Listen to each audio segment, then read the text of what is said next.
We are just wrapping up the first team workout of the summer for the Salukis, and we continue to get to know the Saluki staff, the Saluki players here throughout Summer Access.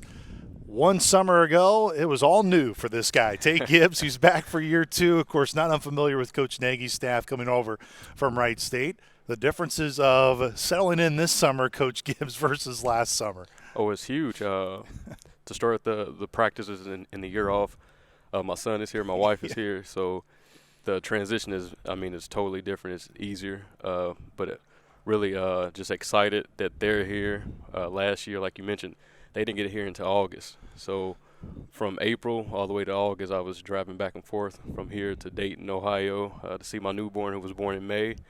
But now it's like easy going. It's an easy process. And not only a newborn, first-time dad as well. And I don't want this to look. You get hired to do these jobs, and everybody knows when you're out here on the floor. Just like you ask your guys, whatever you're going through, you got to be able to block it out and work towards the common goal. But there were a lot of distractions for you as coaches. Not that you look at it at that way, but just how, again, this summer, man, your whole family's here. You obviously are just going through a lot less stress than maybe a year ago, where you're worried about the team, but you're also worried about being a first-time dad, helping out at home, all the above. Yes, even selling our first home, my wife had to do that at 8 months pregnant, and while I was here doing workouts. So I'm getting phone calls trying to get a showing for our home. Like I mentioned, she was 8 months pregnant. She called me during a visit that she was going to deliver. I'm 6 hours away, so shout out to Damian Mayo. That was his visit. But she gave me a phone call then, and it was rough driving back and forth. And our little one, he was in the ICU for a week.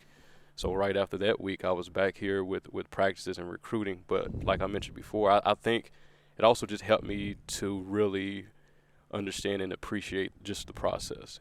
Now they're here. It's an exciting feeling to be done with your work in the office and go back home to a 1-year-old who's screaming and wanted to hug you and be happy and also want to watch Miss Rachel. We talked so much a year ago about how you were the familiar one on staff with Coach Nagy and how important it was that you were a part of it. Now, I asked this to Damian, a very similar question from a coaching side.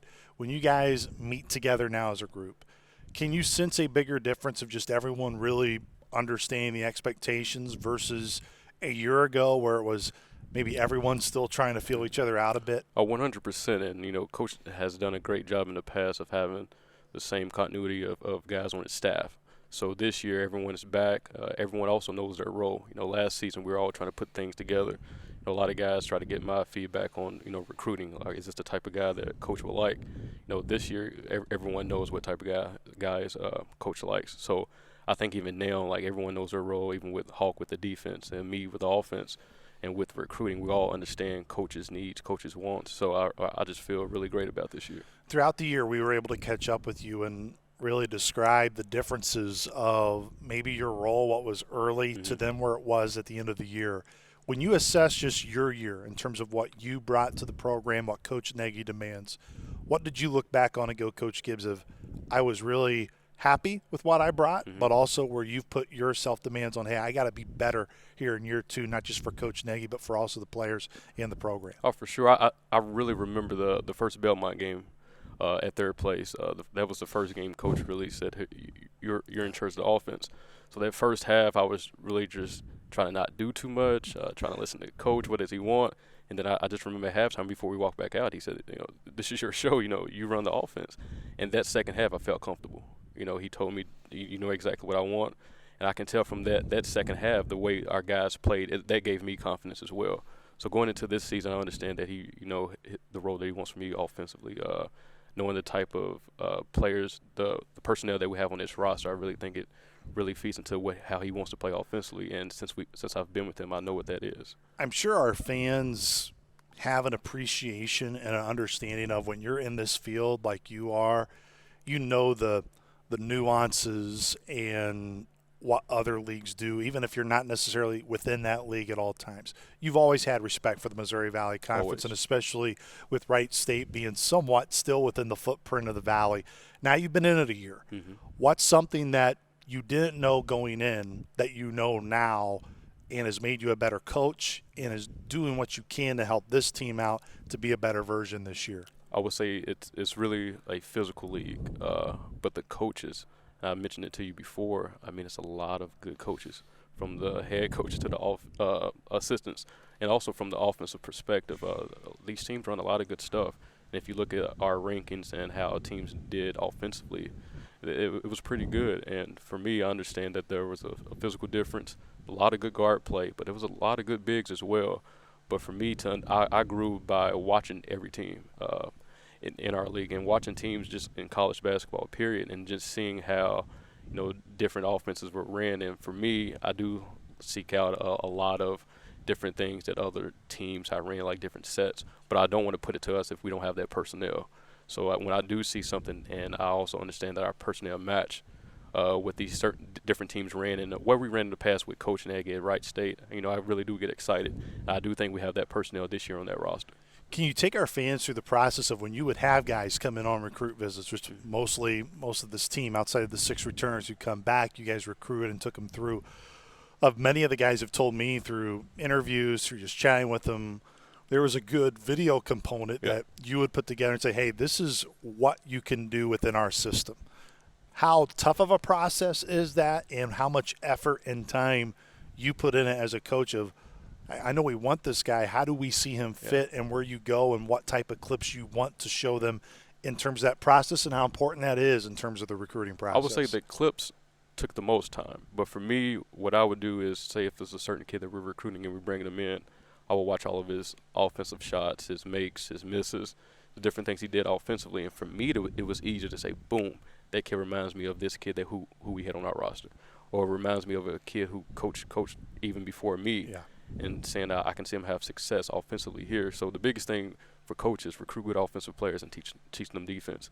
So the timing of the clips and putting that all together, that does take time. I mean, multiple days. But for me to see, like, oh, this kid could be really good in our system is, I mean, give me 10 clips, and I know exactly what Coach wants.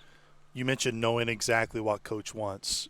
When you watch film, Coach Gibbs, is it pretty quick? And I hate to use the term easy because I don't think anything about what you guys do is easy. But in terms of the knowledge base and what you look for, how much easier is it now when you turn on film? How long does it take you to really realize this guy can fit, this is a role that we can develop for him, or maybe this just isn't the right fit, we need to move along? Oh, just looking seeing how he finishes at the rim. Does he play off 2 feet? Is he physical? How well does he shoot the ball? His turnover to assist ratio. How does he defend? Does he rebound? I know all of those things are important to coach. And coach will tell you what he wants without really telling you, because he repeats the same thing. Yes. And like I mentioned before, I won a championship with Coach. I just remember those type of guys that we had, the personnel, and that we had some physical guys. We had guys that can score, and together as a team, we were pretty good defensively. But like I mentioned, it's recruit good offensive players. There's a certain type of style, like physicality, finishing at the rim. Can they shoot? Can they pass? Can they dribble? And I can tell from a few clips if that's the type of guy Coach wants. Look, I want this interview to be looking forward and excited about this group that's here now. But let's look back just a little bit to last year when you guys met as a staff. I know it was not the expectations where anyone wanted the year to end up going. When you all met and we're going through, this is what the year was and why it ended up this way, what was the number one thing on the list of this has to fix? This is the number one frustration that we have to attack as a staff and recruiting and building the program. Yeah, from being with Coach, I would say the biggest thing is the point guard, and also can we score inside? What is our physical presence inside? He talks about the TFZ, 10 feet from the rim, and that's really what he wants to attack. It could be throwing it in, just driving and getting there. We wanted a point guard that could be able to drive and get there and make the right reads. Can he score there? And we wanted some physical presence down low as well. And I think we wanted to focus really on that in the recruiting process. And I think we came away with some great pieces. What were good things? I know last year was not the end result anybody wanted, or the fans, et cetera, but there were good things that happened a year ago. What do you want to carry over? What is something that this group did a good job of in year one, with 6 guys coming back, that can carry that over? The biggest thing is those 6 guys knowing exactly what we want. We want to preach defense. It's defense and physicality, defense, physicality. We talk about that every day. And those guys that we bringing back are those type of guys. And then we have some good shooting coming in, and we wanna really just continue to do what we did towards the end of the season, like you mentioned. Even offensively, if you look at the stats, we started to shoot it well towards the second half of the season. I think our numbers look better because we also did well offensive rebounding. So with the bigs coming back, they know how important it is for us to keep the possession going with offensive rebounds. Well, a couple of guys and myself, we shoot after practice. We know how important it is to shoot at a high clip, so we want to keep that rate going. And a couple of guys that shot better. I mean, for example, True Steffi, guys don't understand what he did after practice with myself is to get a lot of shots up, a lot of shots.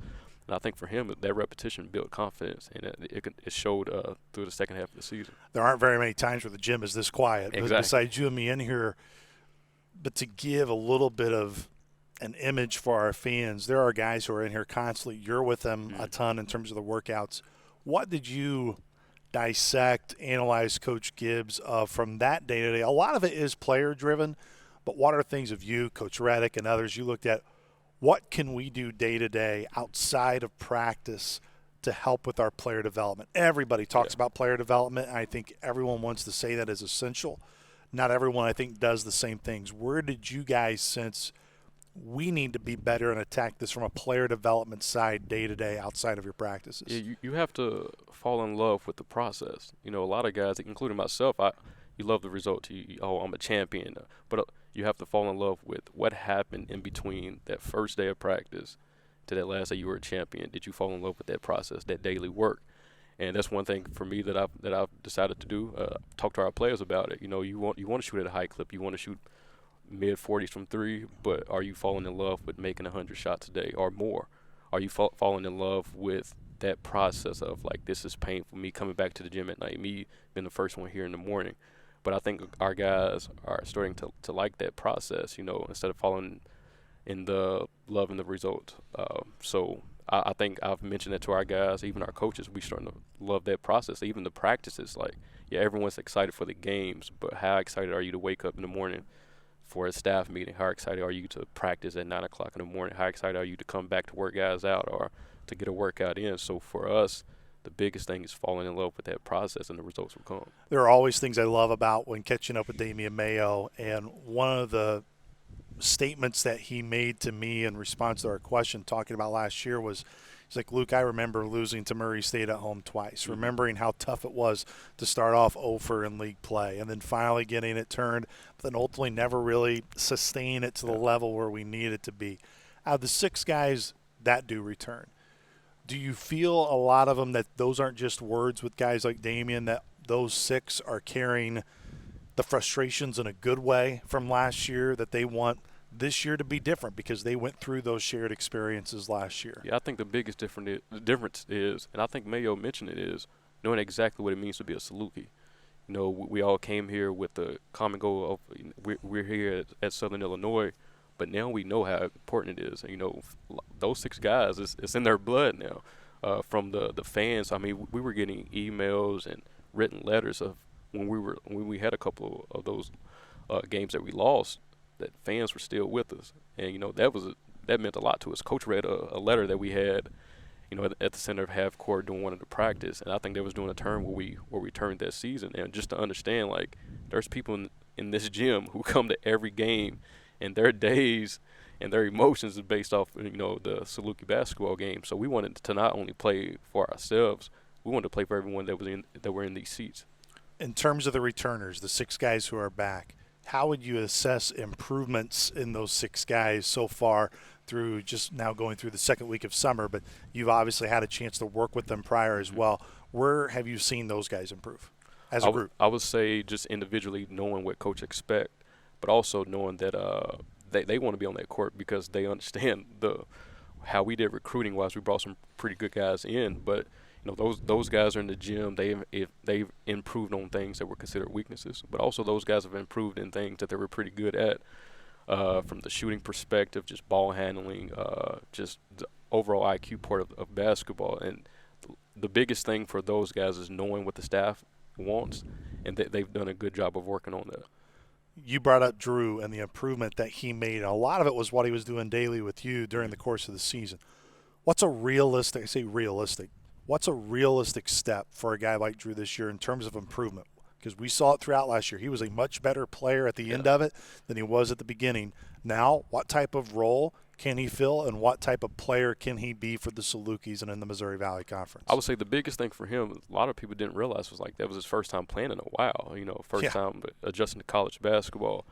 And I mentioned to him all the time, just be a pro. He has confidence now. He understands that there's nothing you can beat more than experience. So he knows what it takes to be successful in this league. He knows how it feels to be a really good shooter in a certain game. He knows how it feels when he's off. So I tell him all the time, just be level-headed, be a pro every day, and he knows what to expect. So I think he'll have a great year because he knows what work to put in, and he knows how to build that confidence. So I think confidence is everything for a good shooter. And I tell him all the time, don't just be a good shooter, be a great basketball player. And he understands from the work outside of practice and the film that's needed. And I expect a big year out of him. As you brought up, there were some really good players that you guys ultimately brought in, and we talked about the competitive nature, and I think you can see that in the guys you brought in. What was it that stood out in the recruiting process for all the newcomers that you come in to make sure that you had that makeup, that you had that characteristic? Yeah. And you're testing them now. We'll get into the practice today, but, you're putting them through a lot of physical drills where you're going to really find out if they want to be a dog. Yeah, you just said it. Are they a dog? Are they a Saluki? Are they physical? How are they when things weren't going right? How are they when things were going, the right way? And I think these guys showed it the first week of practice. We looked for physicality. We looked for how efficient guys were offensively. But one of the biggest things were could we see a certain ceiling for that guy? And I think a lot of the guys that we did recruit, we think they can also be better than what they were. We just saw a great future, for them basketball-wise, and also just overall as good people. When we brought them in on campus, how were they doing the recruiting process? And I think the fans would be excited for the guys that we do have. Look, there is the transactional piece, and we talked about that with Coach Nagy, but excluding that, which is a major piece of this whole recruiting process in today's day and age, what from a basketball standpoint has you really stoked about these guys that are coming in? Just how much they love the game. Like you said, it's finally quiet in this gym, but I can be in the office and just walk around the concourse and just step out, and there's someone getting up shots, and there's multiple people working out. There's times where I've left the office late, and guys are still coming in getting a workout in. So I think the biggest thing for this team is how much they love the game, and I keep going about loving the process. Like, fall in love with the process, and I think the results will come. No doubt, and it was an area that you touched up on was need to improve was the point guard spot. Mm-hmm. And that's not talking – Kennard Davis did a tremendous job for you guys last year, an improvement no doubt throughout the year, and appreciative of what the improvement he made to get you guys in that position. But you can clearly tell in summer workouts that Kelron Howes is just different. He is a true point guard. And I want you to touch up on just the competitive dog nature it appears he really has. When he steps on the floor, it seems like he's very serious about his time when the basketball is bouncing. When you have that natural competitive instinct, that's something that you can't teach. And you can tell that he really wants to be the best at whatever he does. And just the biggest thing that surprised me, I knew he was a good basketball player, but his basketball IQ. He can score the ball, but he's making the right play. And he's always asking questions as well. I think I know he wants to be better than what he showed, but I think his future is very bright. But from a point guard perspective of passing, making the right plays, scoring when he needs to, I believe he really makes everyone around him better. How would you describe how he uses his body and the physicality? Like, it's hard to really get that gauge on a practice, but he appears that he can be someone in games that can draw a lot of fouls because of how he uses his body. Oh, for sure. And today we did our TFZ drill for the first time, and usually if you've never done that drill before, you kind of struggled. And I wanted to see what these new guys would do, and they did pretty well. And I was interested to see how Kelron would do from his physical size. And his first move, I was like, I was wild. But he's a strong guy. I didn't know he could jump like he can. His vertical is pretty good. And I just think I thought with his size would he struggle, around the paint. And he hasn't shown that he would struggle. He's pretty good around the rim. We caught up with Max earlier this week. What do you see from him in terms of being able to have the physicality part of the game? Because people look at him, they see kind of his frame. They go, can he match up physically What do you guys see that can allow him to be a physical presence within the Valley? I mean, even his first rep in TFZ was pretty strong, but for him, he's very versatile. I mean, he can bang with the bigs, but he can also step back, step out and shoot the three. He can handle the ball in our point/zoom actions. He's a very smart player as well, so that's one thing we saw on his film with his high-level IQ of basketball, making the right plays, making the right reads. And for him, I mean, he played a high level of basketball as well. And like you mentioned before, experience is something that you can't, put a price on. So for him, he knows what it takes to win. You can always tell guys when they've been around the game for a while, and Isaiah Stafford is one of them, and not just in terms of his basketball IQ. And I get it. He's coming off an ACL, but you see him going through extra stretches, getting here earlier before everybody else and making sure he's doing all those little things right. That kind of shows you that guy, I think, really gets the bigger picture. I call him the vet because, those older guys come in and stretch. Younger guys pick up a basketball first. But for him, I understand for him a little personally because I've tore my ACL. And for someone who's been able to sit out a year, you can either lose a love for the game or you can learn. And I think he learned a lot. And for him, he's stretching. He's taking each day, one day at a time. He's looking really good. And I'm excited for him as well because he's a proven scorer in this league, and he knows what it takes to be a successful player in the Valley. First team workout was completed on Tuesday, which means you guys took a completely defensive focus in that workout. Why was it so important, and how you wanted to structure really the first team workout in that way? Because, the staff, the players, we all know, we truly believe that team defense is what's going to win a championship. And these team practices, where it is a big focus on defense. The type of terminology we use. We all want to be on the same page. And Coach Hogg did a great job, explaining guys exactly what he wants. But for us, we want to be defensive-minded at all times.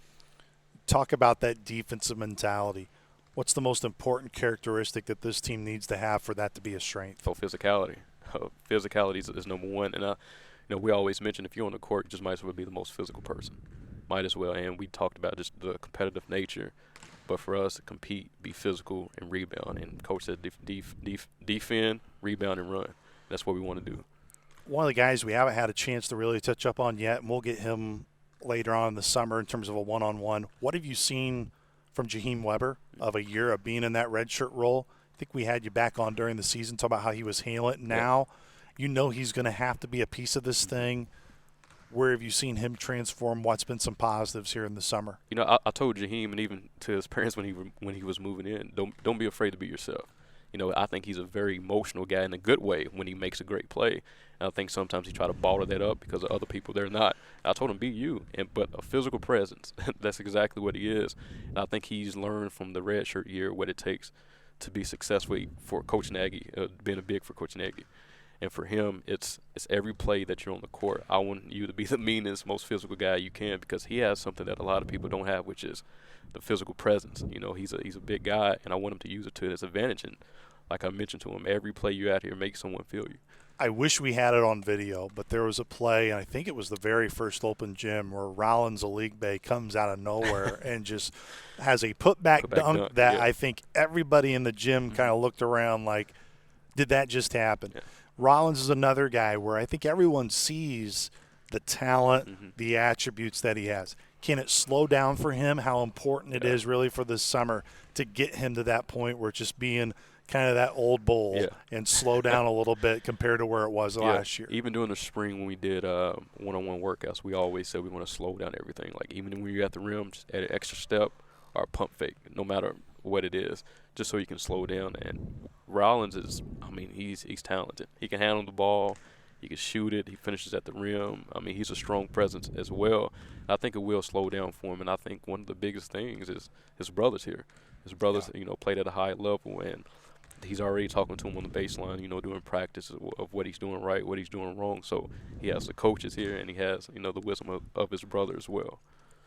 How big of a role can Prince play for this team? Oh, it's huge. Defensively, rebounding, offensively.